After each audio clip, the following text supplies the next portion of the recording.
desse jeito. Então, a gente vê que a igreja, a pentecostal e a não pentecostal, ela tem essa busca, ela tem esse fervor de estar sempre falando de Deus, sempre buscando a Deus, sempre gritando aleluia, sempre levantando os braços. E hoje, tem vezes que a gente visita algumas igrejas e nós não estamos vendo mais os irmãos gritar tanto aleluia, tanto glória a Deus. Parece que ela está esquecendo o real que a igreja pentecostal é. Porque quando nós vemos outros irmãos nossos de outras congregações que ficam quietinhos, eles têm essa pegada. Mas a pegada nossa é aquela pegada de gritar glória a Deus, de levantar a mão, de falar aleluia, de buscar a Deus. Essa é a pegada pentecostal. A gente sente que ela está um pouco sumindo da igreja. Parece que os irmãos estão ficando com vergonha de falar glória a Deus, de falar aleluia, de levantar a mão, de agradecer a Deus, de bater palmas. Parece que está começando a esfriar, ou parece que está ficando com vergonha. Parece, o pastor disse que começando, está vendo? Então é sentido isso. Eu acho que nós devemos fazer assim, porque se Deus colocou a igreja pentecostal, levantou a igreja pentecostal, é porque Deus quer essa pegada, quer essa busca, quer essas palmas, quer um louvor diferente. Porque se nós formos ficar igual os outros irmãos, nossa, qual diferença tem? Então eu acho que nós temos que voltar essa busca incessante, essa palma, essa aleluia, essa alegria de buscar a Deus. Eu acho que está faltando. Então eu ficava quietinho e falava, pensava comigo mesmo, um dia eu ainda vou botar uma aleluia desse, um dia eu vou botar um glória a Deus desse. Graças a Deus, Ele tem quebrado essas amarras, eu tenho tirado esse medo de glória. Então, enquanto eu lembro o que o Senhor Jesus fez naquela cruz, aí que eu tenho mais glória a Deus. Eu sei o que Ele fez, porque antes eu não sabia. Antes eu não sabia o que Ele fez. Hoje eu sei o que Ele fez por nós naquela cruz. Então, nada mais justo, pelo menos uma adoração mais fervorosa, uma adoração mais forte. Certo, irmãos? Glória a Deus. Então, irmãos, antes de começar a falar da campanha, eu queria fazer uma oração. Glória a Deus. Glória a Deus. Aleluia. Glória a Deus. Glória, Senhor. Glória. Aleluia, meus irmãos. Glória a Deus. Você vai colocar aqui, irmãos. E eu queria fazer assim algo diferente hoje para Deus. Glória a Deus. Eu queria fazer algo diferente. Aleluia. Glória a Deus. E a campanha, como o tema da campanha é lança o teu pão sobre as águas, e após alguns dias você receberá, você acolherá. Esse é o tempo da campanha, lança o teu pão sobre as águas. Então, quando eu falar lança o teu pão sobre as águas, aí os irmãos vão lançar mesmo, mas vão lançar à vontade, porque é a fé que faz a gente conseguir as coisas, é através da fé, e sem a fé não tem como agradar a Deus. Então, meus irmãos, na hora que eu falar lança o teu pão sobre as águas, vocês vão lançar mesmo. Vocês estão com fé para poder se lançar tudo que está te incomodando, tudo que está atrapalhando a buscar essa adoração mais fervorosa. Certo, irmãos? E quando eu falar após alguns dias, eu achei. Aí vocês vão falar, achei. Após alguns dias, achei. Amém, meus irmãos? Amém. Eu falar, lança o teu pão sobre as águas, vocês falam, lancei. Eu após alguns dias, achei. Vocês vão, achei. Amém, meus irmãos? Glória a Deus. Aleluia. E fiquem, peço aos irmãos para ficar de pé. Aí, se quiser acompanhar batendo palmas, se quiser acompanhar dando aleluia, fica à vontade. Levanta a mão, agradece a Deus. Ele é digno de toda honra e toda glória. Glória a Deus. Aleluia, Amém, Senhor. Jesus. Oh, glória. Aleluia, meu irmão. Oh, glória. Aleluia. Aleluia.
Vamos abrir nossa Bíblia, o livro de Eclesiastes, capítulo 11.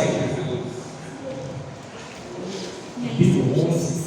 Oh, glória, aleluia. Eclesiastes, Aleluia, Jesus. capítulo 11.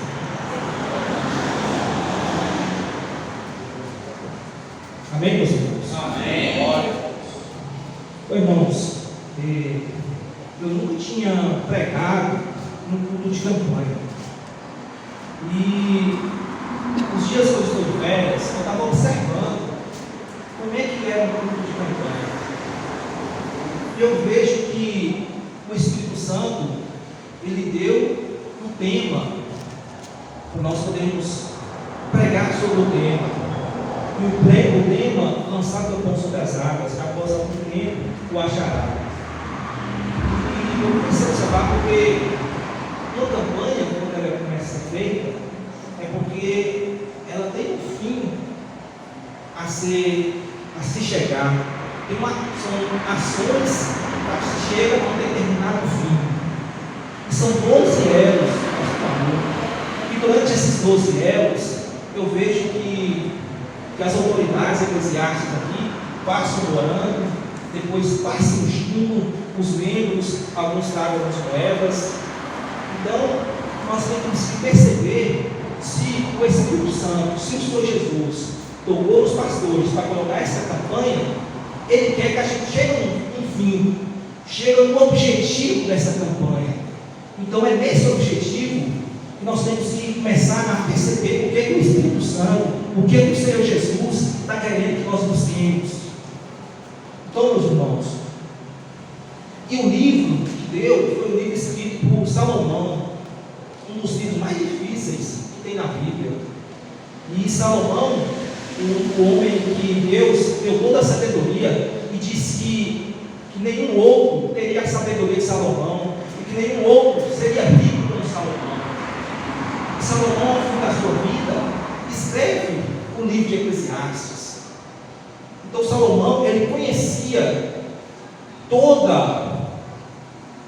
o comércio, porque ele era um rico, proprietário, dono de várias coisas.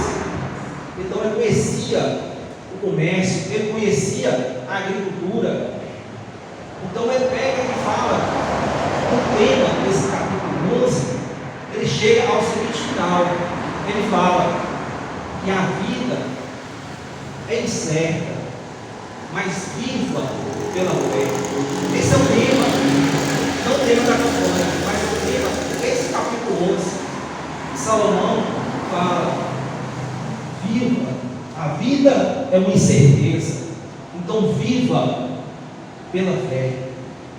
E agora Salomão, ele começa a sustentar o que ele está querendo dizer. Então, meus irmãos, Eclesiastes, capítulo 11, versículos de 1 a 6. Amém? Amém. Diz assim a palavra do Senhor: lança o teu pão sobre as águas, porque depois de muitos dias o acharás. Reparte com 7 e ainda até com 8, porque não sabes qual o mal haverá na terra. Estando as nuvens cheias, derramam chuva sobre a terra, e caindo a árvore para o sul ou para o norte, no lugar em que a árvore cair, ali ficará. Quem observa o vento nunca semeará, e o que olha para as nuvens nunca cegará. Assim como tu não sabes qual o caminho do vento, nem como se formam os ossos no ventre daquele sagrado, assim também não sabes as obras de Deus, que faz todas as coisas. Pela manhã semeia a tua semente, e à tarde não retires a tua mão, porque não sabes qual prosperará, se é esta, se é aquela, ou se ambas iguais são boas. Amém, meus irmãos? Amém. Amém, meus irmãos? Então Salomão, ele chega nessa seguinte conclusão: a vida é uma incerteza, viva pela fé. Aí ele vai começar a sustentar o que ele está falando. E o primeiro princípio que ele fala é lança, que é o tema da campanha, lança o teu pão sobre as águas. O que Salomão está querendo dizer? que aquele tempo, irmãos, que havia um comércio forte, ele entendia essas práticas comerciais. Então, quando os navios chegam o trigo, porque o trigo, a semente, é o que denota o pão. Então, a hora que Salomão fala, lança o teu pão sobre as águas, é uma atividade comercial. Quem eram os comerciantes entendiam o que ele estava falando. Então, lança o teu pão sobre as águas, é porque aqueles cargueiros iam encher de semente de trigo e ia em alto mar. Você fala, lança o teu pão sobre as águas. E ali os navios saíam por portos. Ele fala, e após alguns dias o achará. Por quê? Porque à medida que esses navios iam caminhando, iam sobre o mar, eles iam perdendo de vista. Então, os comerciantes, eles tinham que ter a fé de que aqueles navios, eles iam ao teu local desejado e voltar com a carga ou com o dinheiro que eles perdessem.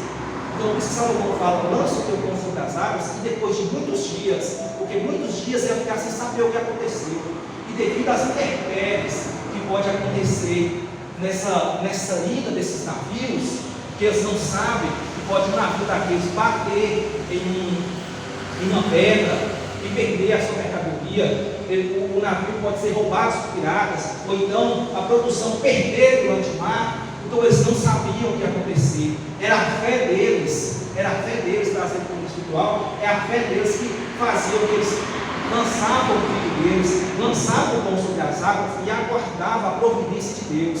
Eles aguardavam a providência de Deus, a fé deles que iam fazer deles saber que ia retornar para eles. Então Salomão está falando que a vida é uma incerteza. Nós não temos certeza do que vai acontecer, mas nós sabemos que nós temos um Deus que vai nos guardar e vai fazer as coisas que nós buscamos acontecer através da nossa fé. É isso que Salomão vai querer dizer. Ele também usa agricultor que semeia. O agricultor ele não tem como saber que dia que vai chover, que dia que vai fazer sol, quando a terra está boa para plantar. Ele não sabe dessas coisas, mas ele faz. Por quê? Ele faz justamente porque ele tem a fé que Deus vai mandar a chuva, que Deus vai preparar o sol e que Deus vai frutificar o que ele plantou. Então é a fé deles que vai fazer as coisas acontecerem. Ele não sabe o que vai ocorrer, não sabe o que vai acontecer, mas a fé deles vai fazer as coisas acontecerem, porque eles têm fé em Deus para acontecer. É isso que Salomão está falando nesse versículo, lançando o teu pão sobre as águas. E aí depois, após alguns dias, você verá, você olhará. Amém, meus irmãos? Glória a Deus, aleluia. Irmãos, então Salomão, ele vem sustentando justamente isso, essa imagem desse agricultor e essa imagem desse comerciante, não sabendo o que ia acontecer. Se nós vermos que o futuro nosso nem certo, mas nós temos que ter fé que ele vai acontecer. Nós temos que persistir no que vai acontecer. O que vai acontecer é a fé que vai fazer as coisas ocorrerem.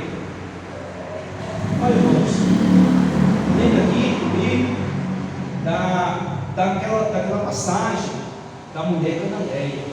Vocês puderem, em Mateus 15, versículo 21 e 28. Mateus 15.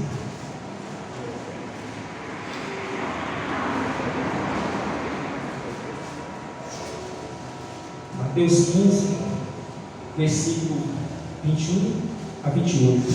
Glória a Deus. Amém, meus irmãos? Amém. Olha o que diz a palavra do Senhor. E partindo Jesus dali, foi para as partes de Tiro e de Sidom. E eis que uma mulher cananeia, que saíra daquelas cercanias, chamou dizendo: Senhor, filho de Davi, tem misericórdia de mim, que minha filha está miseravelmente endemoniada. Mas ele não lhe respondeu a palavra. E seus discípulos, chegando ao pé dele, rogaram-lhe, dizendo: despede-a, que vem gritando atrás de nós. E ele respondeu e disse: eu não fui enviado senão as ovelhas perdidas da casa de Israel. Então chegou ela o Babilônio, dizendo: Senhor, socorre-me. Ele, porém, respondeu e disse: não é bom pegar o pão dos filhos e deitá-lo aos cachorrinhos. E ela disse: sim, Senhor, mas também os cachorrinhos comem das migalhas que caem da mesa dos seus senhores. Então respondeu e disse: ó mulher, grande é a tua fé, seja isso feito para contigo, como tu desejas.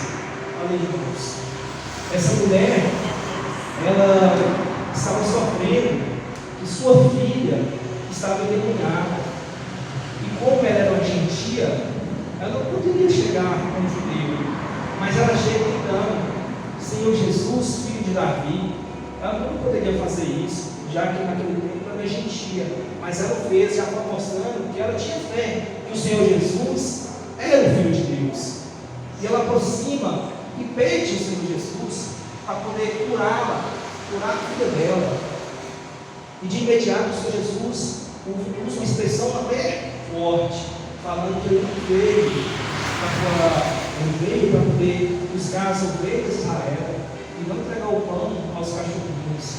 Mas esse cachorrinho, que o Senhor Jesus fala, não é aquele cachorro, aquele vira-lata, aquele que come lixo, não é esse, mas aquele cachorro que vive dentro de casa, aquele cachorro dócil. Mas o Senhor Jesus, ele tinha um tempo ali, ele queria que aumentar a fé dessa mulher. Ele teria que testar que a fé dela ia aumentando a cada passo, que ela não ia conseguir nas coisas, ela não ia conseguir o que ela estava tentando, mas assim que o Senhor Jesus ia pressionando, aí que a fé dela aumentava, diferente de nós. Olha que nós estamos sendo provados, e eu faço parte disso, quando ele está sendo provado, a primeira coisa que a gente faz é começar a fraquejar. Diferente dessa mulher, quanto mais o Senhor Jesus pressionava ela, aí que ela pegava e falava assim: não, mas os cachorrinhos também comem debaixo das migalhas, debaixo da mesa do Senhor. Aí o Senhor Jesus vai e cura a filha dela, e ainda fala: tão grande é a sua fé, tão grande é a sua fé, uma gentia. Agora, os discípulos do Senhor Jesus, quando tentaram curar aquele lunático, não conseguiu. E quando eles perguntaram ao Senhor Jesus por que não conseguiu, o Senhor Jesus falou que por causa da sua pequena fé. Por causa da sua pequena fé. E agora Salomão vem falando: lança o teu pão sobre as águas, e após algum tempo o acharás. Ou seja, a fé sua, a fé que você tem que crescer a cada vez mais, sabendo que é o Senhor Jesus que vai fazer ela aumentar. Aleluia. É Ele que vai fazer. Amém. É Ele que vai fazer. É o Senhor Jesus. Não há outro que possa fazer. Amém, meus irmãos? Amém. Bom, amém. Glória a Deus. Aleluia. Aleluia. Aleluia, irmãos. Olha, irmãos, a fé nossa tem que estar toda vez crescendo. Por quê? Porque quando o Senhor Jesus fala conosco, Ele já fala o que nós temos que fazer. Todos nós aqui sabem o que tem que fazer, mas nós ficamos postergando. Será se falou comigo mesmo? Será se é isso mesmo? Será se é isso que é para mim mesmo? E olha essa mulher cananeia. O Senhor Jesus ia falando que ela não poderia receber, porque ela era uma judia, falando que ela não receber, porque ela veio para os judeus, e mesmo assim ela ia persistindo. A fé dela, que o Senhor Jesus disse: grande é a tua fé, grande é a tua fé. Ou seja, se fosse nós que falasse isso, muitos deixariam para trás. Ou seja, nós temos a cada dia aumentar a nossa fé, e é um processo, não é de agora, é um processo. Então nós temos que ter, irmãos, essa fé diferenciada, para nós começar a perceber o que está acontecendo ao nosso redor. Lembra aquele testemunho de uma missionária. Testemunho, ela disse que ela estava passando na rua próxima à casa dela e tinha uma garotinha sentada na porta, cabisbaixa, triste. E ela percebeu que havia algo diferente, algo que estava acontecendo com essa criança. Ela foi, se aproximou e perguntou o que estava havendo. E essa garotinha disse que antes ela sonhava com o avô dela, que já havia morrido há muito tempo, e que brincava no sonho com esse avô. E depois de um certo tempo ela não quis mais, porque o avô já havia morrido há muito tempo, e ela disse que não queria mais. E agora, em vez desse sonho com esse avô dela estar brincando, agora começou a perturbá-la à noite. Esse demônio que estava perturbando essa garotinha, esse terror noturno, esse espírito chamado terror noturno, começou a perturbar ela diariamente, toda vez perturbando ela. Então essa missionária foi, orou essa garotinha, e esse demônio pegou e foi expulso. Foi expulso. E ela, alegre, satisfeita, e a missionária também, alegre, deixou o local. Passava alguns tempos, essa garotinha já maior, ela passa a garota lá de novo, a garotinha lá de novo cabisbaixa, e o nome dela era Cláudia. Ela vai e chega para ela e falou: "Oi, Cláudia, mas o que está acontecendo?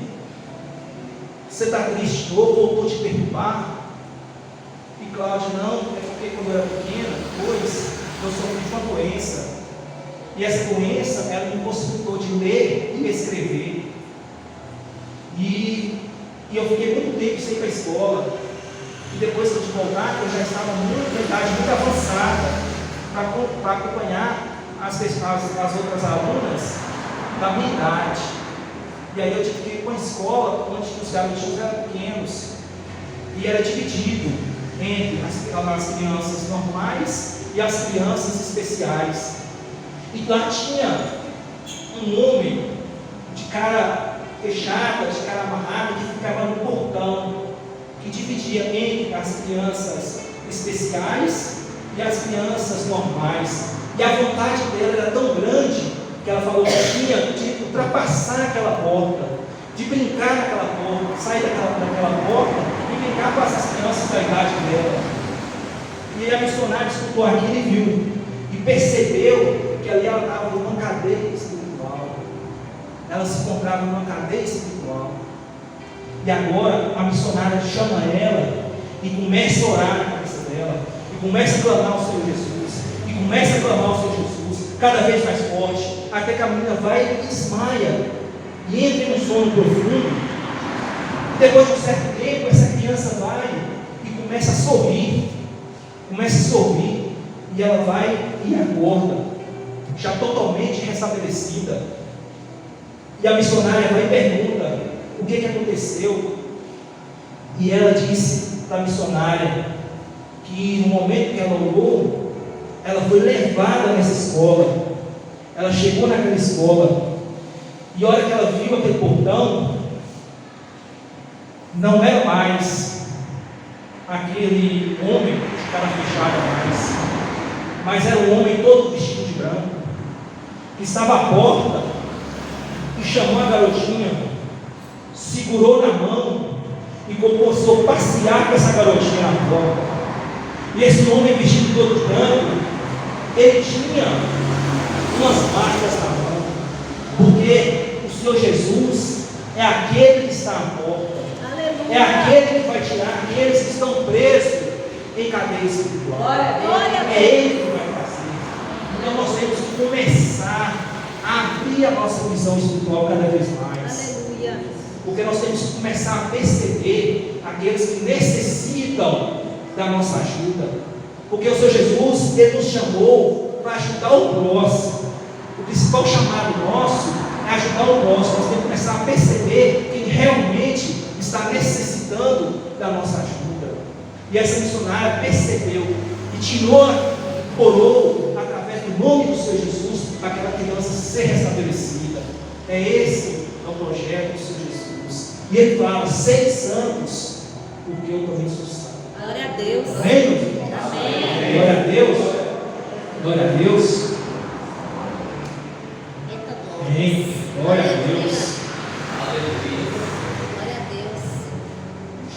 E aqui, meus irmãos, Eclesiastes, voltando a Eclesiastes, versículo 3, diz assim Salomão: estando as nuvens cheias, derramam chuva sobre a terra, e caindo a árvore para o sul ou para o norte, do lugar em que a árvore cair, ali ficará. Salomão está falando que é fácil você semear quando você só olha para o céu e vê que as nuvens vai chover. É fácil você saber que a árvore vai cair de um lado ou cair de outro e você arar a terra. Isso é fácil. Mas no versículo 4 ele diz: quem observa o vento nunca semeará, e quem olha para as nuvens nunca cegará. Ele está dizendo que você e eu também faço parte. Nós temos que começar a lançar nosso pão sobre as águas, a começar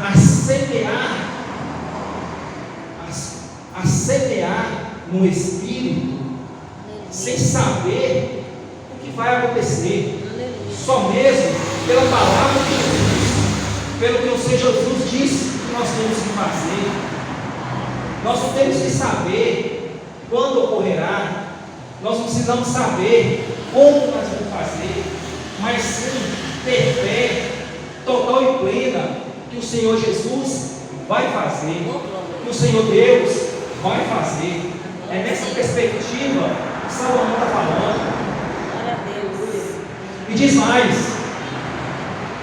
mais, assim como tu não sabes o caminho do vento, nem como formam os ossos no ventre da que está grávida, assim também não sabes as obras de Deus, que faz todas as coisas. Olha aí, irmãos, é a mesma coisa. Ele está falando, mas você não precisa saber de muita coisa. É igual aquele irmão fala: vou começar a ler a Bíblia, vou começar a estudar a Bíblia. Ah não, mas primeiro eu preciso de uma escrivaninha. Ah não, depois, não, eu vou começar, mas eu preciso de uma cadeira confortável. Não, vou começar, mas eu preciso de uma luminária em cima, para poder clarear. Nunca vai fazer. O Senhor Jesus fala: vai lá e faz. É o que você tem. Glória a Deus. É o que você tem. É o que você tem que vai usar para você fazer. Aleluia. É isso que ele está falando. É isso que Salomão está falando. Vamos para Gálatas, irmãos. Gálatas 6. Olha saber o que diz Paulo. Gálatas 6. Oh, glórias.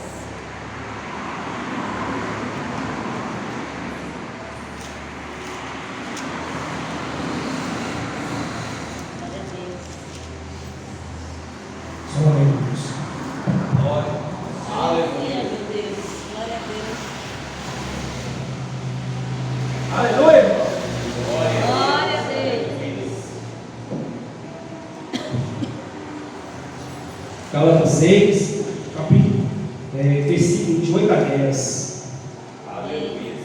Diz assim a palavra do Senhor: porque o que semeia na sua carne, da carne se fará a corrupção, mas o que semeia no Espírito, do Espírito se fará a vida eterna.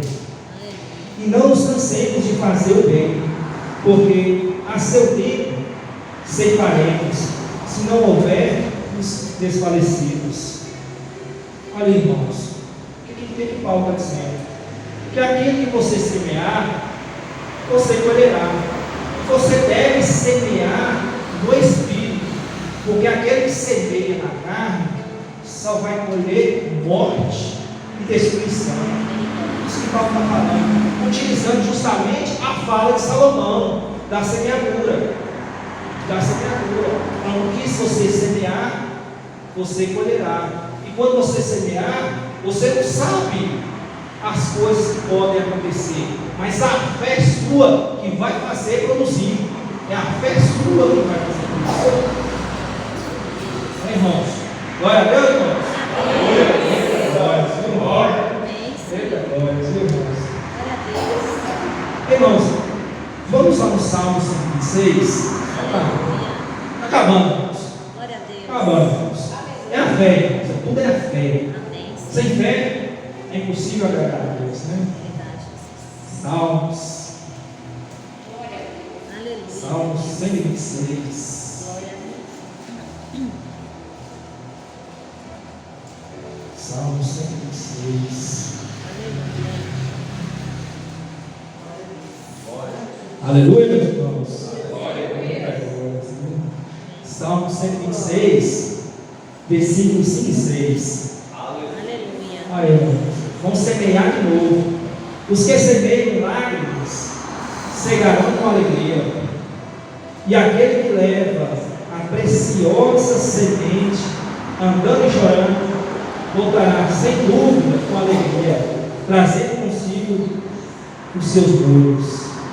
Olha aí, irmãos, aquele que semeia com lágrimas, cegarão com alegria. Muitas vezes, irmãos, nós até semeamos chorando, gritando, não querendo, mas certos que nós colheremos com alegria. Aleluia. Certos que, se nós não colhermos nessa vida, o porvir será certamente. O porvir será certamente. E esse Salmo 126, ele vem falando, o contexto dele é o retorno dos cativos lá de Babilônia. O povo judeu estava cativo lá de Babilônia. Esse é o contexto do Salmo 126.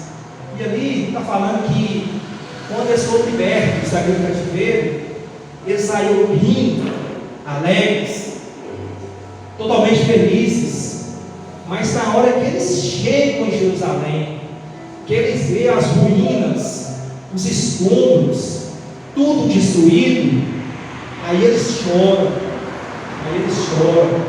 Justamente que eu penso assim, e trago para a minha vida, normalmente quando a gente se converte, vem aquele momento estupendo de alegria, que você foi liberto. Como diz a palavra de Deus, você foi tirado do cativeiro, você foi tirado da casa do valente, e agora você está liberto. Mas aí agora, vamos ter que edificar a casa, vamos ter que fazer tudo novo. Então, irmãos, às vezes, para poder edificar a nossa casa, edificar o templo que é do Espírito Santo, demanda choro, demanda dor, mas sabendo certamente que a palavra de Deus não falha, nós colheremos alegria, porque a palavra de Deus era no limite. Deus não é alguém para nos passar agora. Então esse é o contexto do Salmo 126. Me lembre, irmãos, para fortalecer ainda mais, para nós vermos o tamanho da nossa fé, se ela está pequena, se ela está média ou se ela está grande.